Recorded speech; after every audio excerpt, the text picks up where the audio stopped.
Guys, I present to you an empty bracket for King of the Ring and Queen of the Ring. In today's video, we are predicting who will be the winner of each tournament. I am filming this before the June 1st episode of Monday Night Raw, where we know that Obafemi is going to be back in action after losing to Brock Lesnar at Clash in Italy. We're going to be having Penta, Obafemi, Solo Sikoa, and Carmelo Hayes. They're going to be on Raw apparently today, and they're going to be having this fatal four-way match in the first round.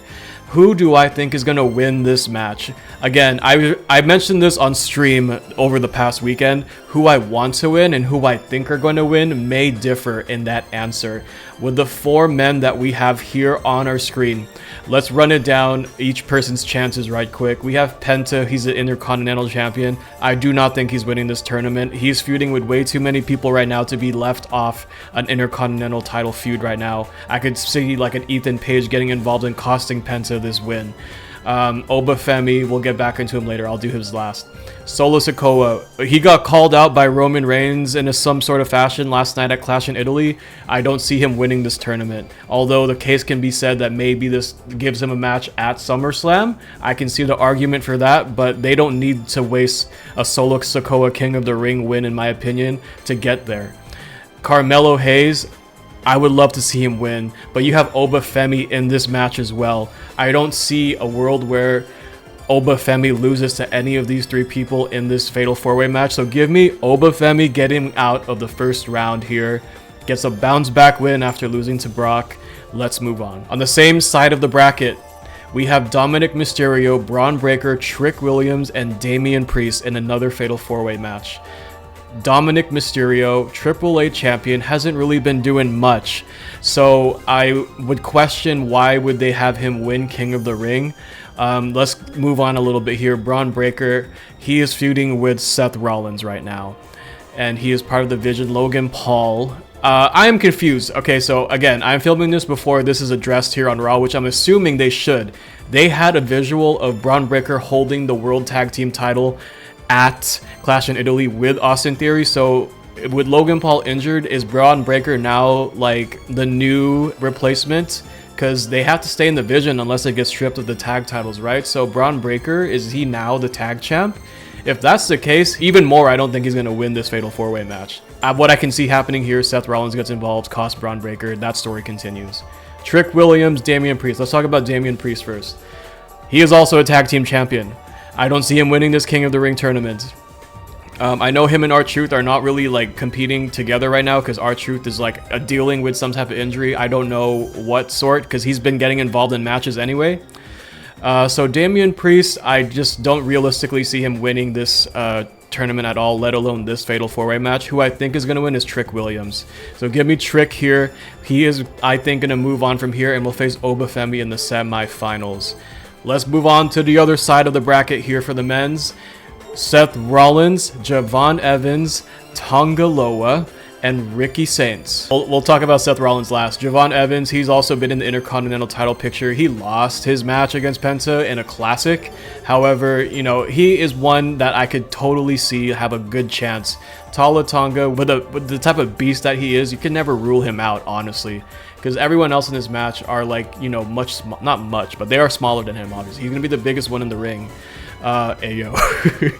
Ricky Saints is the fourth man here. He's in the United States title picture with Carmelo Hayes, obviously Trick Williams, he's a champ, and Ricky Saints. I don't see him winning this tournament, realistically. Seth Rollins, while he is the best wrestler in this fatal four-way, I can totally see WWE running an angle where Braun Breaker and Seth Rollins are gonna screw each other out of their matches, so that story continues away from this tournament. Give me Javon Evans. I think WWE is still very hot on him and they want to push him a little bit more, I think. But I mean, I would love to see Ricky Saints get pushed more. He just got called up and stuff, but I think Javon Evans takes the win here. Last first round matchup, you have main event Jey Uso, LA Knight, Royce Keys, and Finn Balor, who is apparently now on SmackDown based on this graphic. I mean, I'm sure they're gonna have to address that too. He's obviously like moved to SmackDown. That they're implying that he's now on SmackDown with the way that they've used the colors in this graphic here. Anyway, Jey Uso, he is, you know, tied up with the whole bloodline stuff. I don't see him winning this tournament. We'll talk about LA Knight last. Finn Balor, for some reason, he is on SmackDown now. He has been feuding with the Judgment Day, but with his alleged move to SmackDown, that's over. That storyline is now over, I guess. So, you know, he needs something new, something fresh. Let's talk about Royce Keys here. He has been dealing with the whole, is he going to join Solo Sikoa's MFTs? Is he going to be feuding with Roman Reigns? Because Roman Reigns had, like, shouted out Royce Keys in the post-show of Clash in Italy. I don't think that happens here. I don't think Royce Keys wins the...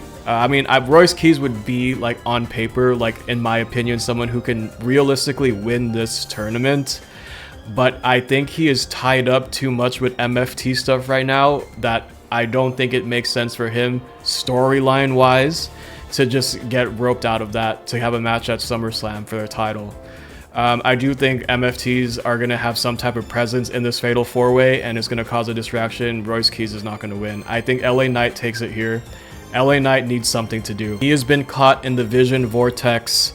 He has been caught in bad booking. I'm not saying I'm the biggest LA Knight fan here, but if I wanted to choose one person from this Fatal 4-Way that can, like a realistic choice for this Fatal 4-Way here, who I want to see get pushed again, LA Knight, bro, I think makes the most sense here for me. Give me LA Knight. So that means in our semifinals, we have LA Knight versus Javon Evans. I do think that would be a pretty good match, a pretty solid back and forth. I do think that Javon has a good case of winning this semifinal matchup, but like I said, the end game here for this tournament is a shot at the world title at SummerSlam. Listen to the rest of my prediction here because it might make it's gonna make more sense. I'm picking LA Knight to win over Javon Evans. LA Knight has been feuding with Roman Reigns ever since the end of WrestleMania week. He has been in that scene, in that picture. However, he has not been there because Jacob Fatu has been taking up that space so far. So how do we get an LA Knight and Roman Reigns title match? I think this is the way we get there. More on that in a bit.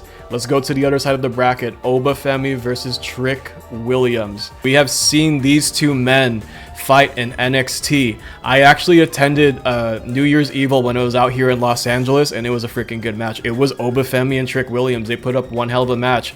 I say we get the rematch of that on the main roster in the semifinals. They're going to have a good back and forth. Lil Yachty maybe is still around in here and getting involved, but I think Obafemi is just going to be too much for Trick Williams. Trick Williams, I think, you know, he will put up a strong showing, but he will lose to Obafemi once again here. So in the finals, that means I have Obafemi and LA Knight. Now you're asking me, Daniel, why do you think LA Knight's going to get a title match at SummerSlam? What about Oba? Let me tell you guys, we're getting a rubber match at SummerSlam, Oba and Brock Lesnar, okay? I don't see a world where Obafemi does not have a rubber match with Brock Lesnar after the way Clash in Italy ended. There's no way Brock Lesnar is missing a two-night SummerSlam in his own hometown, his neck of the woods, and everyone was speculating this would be the match. This would be the event where he officially retires. It's still a very big possibility, that happens, and it will be against Obafemi. How do we get there? I say Brock Lesnar screws Obafemi in this match. It's probably going to be a disqualification, count out, whatever it is. Oba is not getting pinned, but he is not winning this tournament, bro. I would love to see Obafemi win King of the Ring. Let me make this 100% clear too. I would love to see Obafemi win King of the Ring. That was my pick for King of the Ring post WrestleMania, immediately following WrestleMania, so that we can finally get Obafemi versus Roman Reigns. But the storylines we have immediately following Clash in Italy, they have to run a trilogy with Brock Lesnar. There's still meat on the table for that. I'm just thinking with my Fed cap here, y'all. I want to have Obafemi win this tournament. So I said at the start of this video, who I want to win and who I think is going to win are going to be completely different answers. I want Obafemi to win. I don't think WWE books it that way. I think this is how we get the rubber match. I think this is how LA Knight gets his title match. So we have LA Knight winning King of the Ring. I would love to see LA Knight. He deserves it, in my opinion. He hasn't been booked well, but however, he has all the tools to be, like, if you were to give him like a big responsible push, he can handle it, in my opinion. So give me LA Knight. That's my prediction for King of the Ring. Let's move on to Queen of the Ring now. This is a very interesting bracket here. The moment Liv Morgan was announced for Queen of the Ring, everyone online on wrestling Twitter was like, everyone, Triple H must have forgot that Liv Morgan is your world champion. However, Liv Morgan, the story here is she's going for it all. She wants all the championships, the accolades. She wants to be Queen of the Ring. She wants to be double champ, which means they would be setting up a Rhea Ripley, Liv Morgan, which they did kind of tease a few months back. Do I want to see it? No, not right now at least. So let's get into predictions here. We have Liv Morgan, Becky Lynch, Alexa Bliss, and Chelsea Green in the first round. Let's go down the list. Once again, we'll talk about Liv Morgan last. Becky Lynch is coming up a loss. She just lost her women's IC title to Sol Ruca at Clash in Italy. Alexa Bliss, she's been tied with Charlotte Flair in the women's tag division, and will be competing in this tournament now. And Chelsea Green, who's just coming back from post-surgery, she just had a win against Nia Jax last week. And she is kind of tied up with Tiffany Stratton right now. They're looking like they're writing them to be like best buds on SmackDown. Who do I think is winning this Fatal 4-Way? A little controversial take. I think Liv Morgan walks out of this Fatal 4-Way the winner. I want Becky Lynch to move on to the women's world title scene, but I still think there's meat on the bone left for this Sol Ruca and Becky Lynch feud. I do see them having at least one more match here, which means Becky Lynch would not be winning this tournament. I think the fact that they have Liv Morgan here, I think they're going to run with it and listen to the rest of my prediction to see where I have her. Liv Morgan moves on to the semifinals. Sitting on the same side of the bracket, we have Sol Ruca, Lyra Valkyria, Charlotte Flair, and Jade Cargill. A very stacked Fatal 4-Way, okay? A lot. I am a fan of all of these women's matches, bro. Women's wrestling has been on fire as of late, and it's crazy what bracket we have for the women's side of things. Newly Intercontinental Champ Sol Ruca. I just talked about her. I don't think she's winning Queen of the Ring here. So let's move on to Lyra, who has not been having much. This would be a good way to have her doing something on the main roster versus being, stuck in the women's tag division with Bayley. So I would love to see Lyra win. Let's go on to Charlotte. Let's go to Jade Cargill next. She's coming off back-to-back losses to Rhea Ripley, so she needs to bounce back. That's the story. Jade Cargill needs to bounce back. And shout out to Jade Cargill too, man. I said this in my Clash in Italy review. If you haven't seen it yet, click up here somewhere.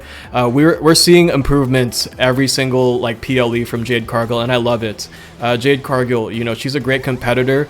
She's not the most technically gifted sounded wrestler in the ring, but you can't deny that she has been looking better each time she's in there. With that being said, she has been feuding with Charlotte Flair, who I was about to talk about next. Now, I was conflicted on this Fatal 4-Way because this is one hell of a matchup here. It's between two people for me. I would love to see either Lyra or Charlotte Flair walk out of this Fatal 4-Way the winner. There is a lot of story to be told in a Liv Morgan versus Lyra Valkyria. It's going to be one hell of a matchup between a Liv Morgan and a Charlotte Flair. And here's what I'm going to say here. Rhea Ripley and Charlotte Flair and Jade Cargill have been tied in the last few weeks of SmackDown. While she is in the tag team division with Alexa Bliss, she has been, floating around in the women's title scene as well now. Now that she has been, tied with Rhea Ripley the last few weeks. So there is a story of Charlotte Flair winning to get a title match against Rhea Ripley at SummerSlam. There is that storyline there. And of course, Jade Cargill, you can't keep her out of these things because she wants another shot, but give me Charlotte Flair in this Fatal 4-Way to go against Liv Morgan in the semifinals. We're going to talk more about it in a bit. Let's go to the other side right now, and another freaking banger of a Fatal 4-Way. Roxanne Perez, Io Sky, Julia, and Lash Legend. When I saw this bracket, that was the one that stood out to me the most, y'all. This is gonna be a crazy match. Okay, I'm just gonna say that right now. I hope it happens tomorrow because I can't wait to see it. These ladies are gonna put up a hell of a Fatal 4-Way. Okay, it's gonna happen. Roxanne Perez, she's been tied with the Judgment Day, with, like, you know, with Finn Balor. Is she gonna turn with Finn Balor, with him allegedly now in SmackDown? That's not even a story anymore. She's coming off of a women's tag team championship loss with Raquel Rodriguez. So she needs something. She needs to bounce back here. Having all the Judgment Day girls in this tournament is a choice. I'm gonna say that right now, because you can totally run Liv Morgan is on this side, and both Raquel and Roxanne are on this side. What if we get them clashing in this tournament? It can happen, but I don't think it will. I think, all right, let's go down the list more. Io Sky, she's coming off a win against Asuka. She wasn't feuding. She had a match with Becky Lynch for the IC title. That didn't work out well for her. But she needs to bounce back. She needs to be back in the world title scene, in my opinion. And I think this is how we get here. But before I make my prediction, let's go down. Julia. You guys know how I feel about Julia. Io Sky is my favorite. Julia is my second favorite in the women's division. Having them both here, it does hurt as a fan of both of them, because only one of them can win. Julia, you know, have you guys seen how her new look? She looks great. And she needs to have, like, a bigger push, in my opinion, bro. That United States title reign, she was not booked well. She needs something fresh, something new. This would be a perfect way to do it. Let's move on to Lash Legend here. She's also coming off multiple losses from the Women's Tag Team Championships. She needs to bounce back as well. Powerhouse. You have Lash Legend, who towers above all three of these ladies, and it's going to be a funny visual. I'm pretty sure they're going to run some type of visual about that, bro. Give me Io Sky coming out of this Fatal 4-Way. I'm going to expand on that more. Let's move on to the last first round matchup. Bayley, Raquel Rodriguez, JC Jane, who did announce herself for it last week, and Kiana James. I'm glad to see Kiana James getting minutes here. Okay, let's run down the list. Again, Bayley, you can say the same thing that I said for Lyra. They've been running in the women's tag division. She's been doing stuff in AAA, and apparently she's going to be having a match this Saturday at the time of this recording in AAA as well. So she's going to be busy. Bayley's going to be busy. Let's move to Raquel Rodriguez. I could say the same thing that I said for Roxanne, right? I don't think WWE is gonna run a Roxanne and Raquel match in the second round. Raquel Rodriguez, she is a powerhouse though, man. She is a powerhouse, but with Liv Morgan being in this tournament, I think it kind of messes up both of their chances, in my opinion. Let's move on to JC Jane. Hot start. You guys know how I feel about Fatal Influence if you're a regular on this channel. I want to see her go far in this tournament. Kiana James, anytime she's on her screen, she has strong, great performances. Her stuff at Elimination Chamber, her stuff on SmackDown, anytime she gets the time, she balls out, okay? But that being said, though, I do see JC Jane continuing the momentum that she has right now and going into the semifinals against Io Sky. All right, semifinal matchup here. Liv Morgan versus Charlotte Flair in the semifinals. All right, I don't see Liv Morgan winning this tournament. I see Stephanie Vaquer coming back in this match and costing Liv Morgan, and that story will finally continue. I want to make this clear too. I don't know where Stephanie is in her healing process. I know she was injured, dealing with an injury. I hope she comes back ASAP. We never want to see the talent injured ever, but you know, it is part of the whole pro wrestling business. I have a feeling that she will be back soon, and it will be whenever this semifinal match happens. Liv Morgan will not win. Charlotte Flair will move on to the finals. Io Sky versus JC Jane. Io Sky, my favorite, versus JC Jane, who is on a warpath to the top right now, where she's riding so much momentum. Io Sky and Charlotte Flair in the finals would be a crazy finals in Riyadh. However, hold on. Yeah, okay. I had to sit and contemplate with this one because it's harder for me to make my predictions for the women's side because of how stacked their division is right now. I think the story here more is JC Jane's climb to the top on SmackDown. Therefore, I do think, as much as it pains me to say it, I do think JC Jane is going to go over Io, but I do think it comes off of a Fatal Influence distraction win here. So JC Jane, Charlotte Flair in the finals. We got two SmackDown women in the finals for me. We already have seen this match, JC Jane and Charlotte Flair. We know who won last time. Winner is going to get a title shot at SummerSlam. I feel like the story here based on what we've been being fed on SmackDown, is Charlotte Flair and Jade Cargill are going to be feuding maybe up until SummerSlam, while Rhea Ripley needs a challenger, and I think it's going to be JC Jane. They need to circle back to that with JC Jane's debut on SmackDown, because like she like stepped up to Rhea Ripley, called her shot. I think this is where the story goes, where you give JC Jane that title shot, man. There's no way we have a 2-night SummerSlam and Liv Morgan does not have a person challenging for her title, whether that be Io Sky or someone else. I do see Io getting involved and getting her name in there somehow, some way, to challenge for that world title on SummerSlam. This is going to be controversial to many people. I don't care. This is what I think WWE is going to book. Not what I want to happen, but what I think WWE is going to book. JC Jane as Queen of the Ring, LA Knight as King of the Ring, based on the stuff we have been being fed so far, y'all. What do you guys think I got wrong? In the comment section below, who do you think WWE is going to book to be King of the Ring and Queen of the Ring? And a secondary question, who do you want to win King of the Ring and Queen of the Ring? It can be the same answer. It can happen. But let me know what you guys think in the comments. We're doing a Raw live stream today at the time of this video going up. 11 a.m. We're in Europe. It's going to be another early live stream. If you guys have some time today, come hang out with us in the live stream, and I'll catch you guys in the next video. Till then, always remember to be yourself, love yourself, and do what makes you happy. Peace out, guys.